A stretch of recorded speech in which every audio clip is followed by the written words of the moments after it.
মোদির উপর চাপ বাড়ছে। বেড়েছে বিজেপির উপর চাপ। বাড়তি চাপও তাই তৈরি হচ্ছে প্রধানমন্ত্রী নরেন্দ্র মোদির উপর। প্রথম দফায় নির্বাচনে গতবারের চেয়ে ভোট কম পাওয়ায় বিজেপি নেতাদের বলিরেখা কিছুটা গাঢ় হয়েছে। উত্তরপ্রদেশে পশ্চিম প্রান্তের 8টি কেন্দ্র থেকে ভোটাভুটির যে রিপোর্ট দীনদয়াল উপাধ্যায় মার্গের দলীয় সদর দপ্তরে এসে পৌঁছেছে তা খুবই আশাপ্রদ নয়। এই অবস্থায় বিভিন্ন রাজ্য থেকে প্রধানমন্ত্রী আরও বেশি জনসভার দাবি আসতে শুরু করেছে। কিভাবে সেই দাবি মেটানো যায় শুরু হয়েছে সেই ভাবনাও। চাপ পড়েছে প্রধানমন্ত্রীর উপরও। কৌশলগতভাবে এবারের নির্বাচন বিজেপি পুরোপুরি মোদী কেন্দ্রিক করে তুলেছে।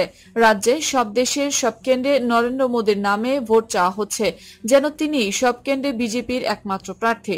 নির্বাচনের প্রথম দফায় 18 রাজ্যের কেন্দ্রশাসিত অঞ্চলে 91 আসনে যে ভোট ছবি বিজেপির দপ্তরে এসেছে তাতে দেশের কোথাও মোদির নাম 5 বছর আগে সেই উন্মোচন দেখা যায়নি। কিন্তু মোদির চিন্তা আরো বাড়িয়েছে উত্তর ভারতে ভোটের হার কমায়। বিজেপির ভোট পরিচালকদের এক সূত্র প্রথম পর্বের ব্যাখ্যা করে জানায়, প্রধানমন্ত্রীর নামে হাওয়া নেই, এটা যেমন সত্য তেমনি বিরুদ্ধে হাওয়া দেখা যায়নি। এটা মেনে নিলে ভোটে জেতার প্রধান দায় এসে পড়ে ভোটের দিন সাংগঠনিক ক্ষমতার উপর। দেখতে হবে সেই সাংগঠনিক দক্ষতা ঠিকমতো কাজ করছে কিনা। এর পাশাপাশি ওই সূত্র জানায়, গতবারের তুলনায় বিরোধীরা এবার বেশি সংগঠিত। পক্ষে বিপক্ষে হাওয়া নেই বলে এটাও ধরে নেওয়া যেতে পারে যে রাজ্য ওয়ারি ইস্যু ভোটে বড় হয়ে উঠবে।